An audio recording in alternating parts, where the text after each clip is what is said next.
Johanna.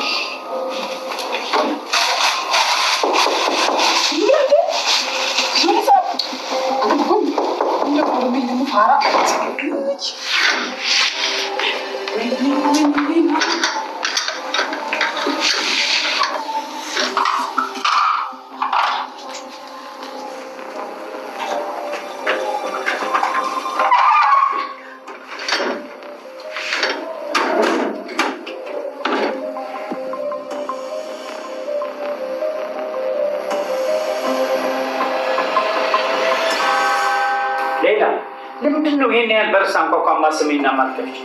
ጋሽ ስራ ላይ ስለነበርኩ ነው። በጣም ይቅርታ። አንቺ ምንድን ነው ደግሞ አፍሽ ላይ እንደዚህ የጎሰርሽው? ጋሽ ለጥርሴ መድኃኒት ነው። መድኃኒት የመድኃኒት አንቺ ለጥርስ ድንች በቅመም ጎመን በቅመም ቅመም አደረኩና ልጥፈው አይደል ጋሽ? ብትተፊ ነው የሚሻልሽ። እሺ ጋሽ።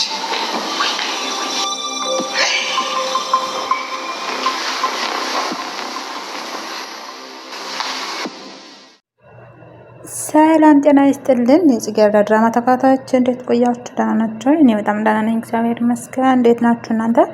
እንግዲህ ዘርፍዬ እንድትረጋጋ በማሰብ እንግዲህ የፌቨን እናት የሆነ ቡና ቤት ወስዳት እንግዲህ እዚህ ላይ የሆነ ሻይ ቡና እያልን ተረጋጊ ብላ ራሷን እያረጋጋቻት ነው ማለት ነው። እንግዲህ ዘርፍዬ አንቺ እኮ እንደተረጋጊ ነው እዚህ የጠራውሽና እዚህ ያመጣውሽ እያለቻት ራሷን ወደ ራሷ እንድትመለስና ወደ ራሷን ደግሞ እንድታዝናና እንግዲህ እያደረገቻት ነው ማለት ነው። እንግዲህ በዚህ መሀል ጽጌረዳ ቤት ተቆልፎባት ነው እያለች ነው ማለት ነው። እንግዲህ እንዴት ነው ጽጌረዳ ወደ ፌቨን እናት ልትደውል የቻለችው? ዘርፍዬ እንግዲህ ስልክ ባለማንሳቷ ነው ማለት ነው። እንግዲህ በዚህ ምክንያት ጽጌረዳ ያለችበትን ሁኔታ እንግዲህ የፌቨን እናት ታውቃለች። ዘርፍዬም እንግዲህ እንደዚህ ትላታለች ማለት ነው። እንግዲህ ዘርፍዬም ስልኳን እያየች አይደለም ማለት ነው። ስልኳን ቸክ አላደረገች፣ ስልኳን አግድማ ጥላ ነው ያለችው ማለት ነው። እንግዲህ በዚህ ምክንያት እኔ ለልጄ የሚደርስ ሰው አይደለሁም እኔ ምንድነው እያለች ነው ማለት ነው። እንግዲህ የፌቨን እናትም እንግዲህ ዘርፍዬ ሁኔታዋ ደስ ስላላት ነው እንደዚህ እንትን ያለችው ማለት ነው።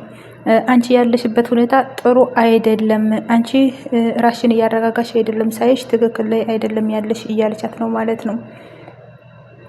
እንግዲህ የፌቨን እናትም እንግዲህ ምንድነው ዘርፌን አንቺ ለጽጌረዳ ሌላ ጭንቀት የምትሆኝባት ሁኔታ ላይ ነሽ።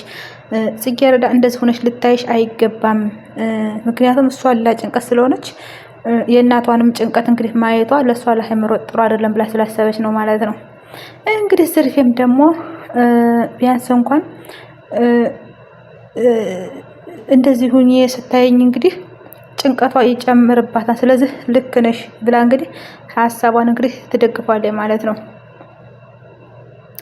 እንግዲህ ዘርፍዬም ትልቁ ያሳሰባት ነገር ምንድነው? ዘርፍዬ አልቅሳ ስለነበረ ይሄንን ያበጠው አይኔን እንግዲህ ብታይ ጽጌረዳ ትደነግጣለች ትላታለች ማለት ነው። እንግዲህ የፌቨን እናትም አንድ እንትን ማለት የፈለገችው ምንድነው ጽጌረዳን ለማዋሸትና ለማሳመን የፈለገችው ዘርፍዬ የሩቅ ዘመድ እንደሞተባቸውና በዛ ምክንያት እንዳለቀሰች ለመናገር ነው ትላታለች ማለት ነው። እንግዲህ በዚህ መሀል ጽጌረዳ እንግዲህ ጥሩ ዜና አለኝ፣ ጥሩ የምስራች አለኝ መነግራችሁ ብላ እንግዲህ ዘርፍዬን እያጓጓቻት ነው ማለት ነው። በዚህ መሀል እንግዲህ እነ ዘርፍዬም እንግዲህ ካሉበት ቡና ቤት ወጥተው እንግዲህ ወደ ቤት ለመሄድ ሀሳብ አላቸው ማለት ነው። እንግዲህ ዘርፍዬም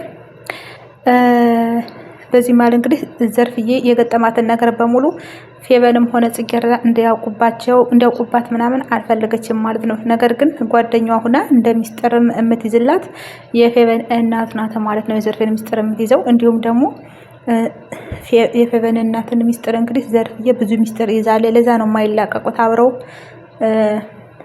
እንትን የሚሉ ማለት ነው። እንግዲህ በዚህ መሀል የፌቨን እናት አሁን ላይ ጥሩ ጤናዋ ጥሩ ሁኔታ ላይ አይደለም ያለችው። በጣም ችግር ውስጥ ናት፣ ታማለች። ይሄን ነገር ደግሞ ሰው እንዲያውቅባት አትፈልግም። ሚስጥር አድርጎ እንዲይዝላት የምትፈልገው አንድ የፌቨን እናት ናት፣ ጓደኛዋ አርጋ ያዝቻት ማለት ነው። ነገር ግን የፌቨን እናት ግን የጽጌረዳ እናት ዘርፍዬን የያዘቻት ሚስጥር ስለያዘችባት ነው እንግዲህ ጎኗ እንድትሸሽ ያልፈለገችው እንጂ ጭራሽ ፈጽሞ ዘርፍዬን ፈልጋት አይደለም። ምክንያቱም የቤት ሰራተኛዋ ናት ማለት ነው። በዛ ምክንያት እንግዲህ ብዙ ሚስጥር ስለምታውቅ የቤቷን ሚስጥር ታውቃለች። ለዛ እንግዲህ ልትለቃት አትፈልግም። ስራውን እንኳን አልፈልግም ብትላት እንኳን በጓደኝነት አብራት እስከ ዘላለም ድረስ እንድትኖር ነው የምትፈልገው ማለት ነው። እንግዲህ እነን ዘርፍዬ አልገባትም፣ ቆይቶም ቢሆን ሊገባት አልቻለም ማለት ነው። እንግዲህ ሐኪሙ አንድ ከባድ ነገር የነገራት ነገር ለዘርፍዬ ምንድን ነው ጤናዋ ጥሩ ሁኔታ ላይ እንዳልደለ እንደታመመች ነው ማለት ነው። ይሄን ነገርም እንግዲህ ጽጌረዳም ሆነ ፌቨን እንዲያውቁ አትፈልግም። ሚስጥር አድርጉልኝ እያለች ነው ማለት ነው። ምክንያቱም ጽጌረዳ አሁን ላይ ያለችበት ውጣ ውረድ ብዙ ውጣ ውረድ አለባት።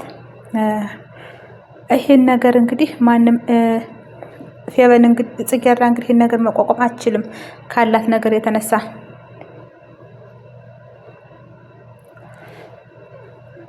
እንግዲህ የፌቨን እናትም እንግዲህ ብንሄድ ይሻላል ወደ ቤታችን ብለው እንግዲህ ለመሄድ ይዘጋጃሉ ማለት ነው። እንግዲህ ጽጌረዳም የፌቨን ዘርፍዬ ያደረገችውን ነገር አንድ ባንድ ፌቨን አይታለች ማለት ነው። እንግዲህ ይህንን ነገርም ለሰው እንድታወራባት አልፈለገችም። እንዳታወራብኝ እያለች ዘርፍዬ ፈርታለች። ነገር ግን ፌቨን ደግሞ ምንም ነገር አይታ የምትደብቅ ሰውም አይደለችም ማለት ነው። ይሄንንም ነገር እንግዲህ እናቲቱ ታውቃለች። ፌቨን ልጄ የኔ ልጅ ምንም ነገር አይታደብቅም እያለች ለዘርፍዬ እየነገራት ነው ማለት ነው። እንግዲህ በዚህ መሀል ሁሉ ነገር ጨርሰው እንግዲህ የተጠቀሙትን ነገር ሻይ ቡና ምናምን ምግብ የበሉትን ነገር እንግዲህ የፌቨን እናት ብሩን ከፍላ ሲወጡ እንግዲህ ብዙ ብር ቲፕ ምናምን ሰታ እየወጣች ስለሆነ ዘርፍዬም ለሌላ ቀን መጠቀሚያ የሚሆነን እንዴት ይሄን ሁሉ እንዴት ትበትኛለሽ እያለች እየተቆጣቻት ነው ማለት ነው። ስለ ቲፕ ምንም ነገር ስለማታውቅ ማለት ነው።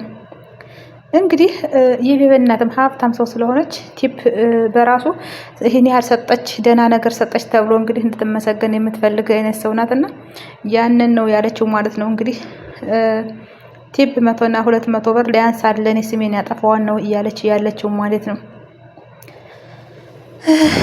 እንግዲህ በዚህ መሀል ደግሞ መኮንን ብቻውን ኮብልስቶን እንግዲህ ብቻውን እየሄደ ባለበት መሀል እንግዲህ ዮናስ ድንገት እንግዲህ ከኋላው ይመጣና እንግዲህ በመኪና እያለፈ እያለ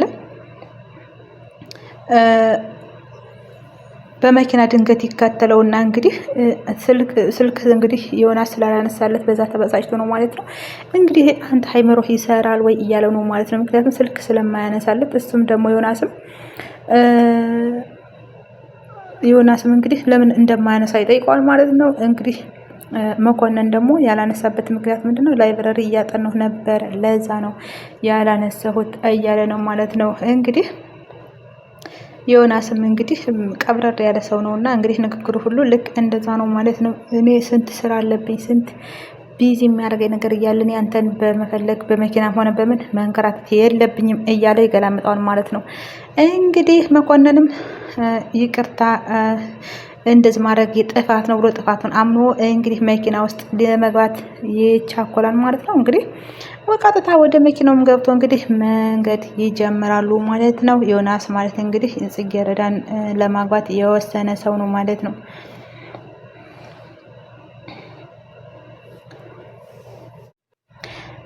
እንግዲህ ጽጌረዳም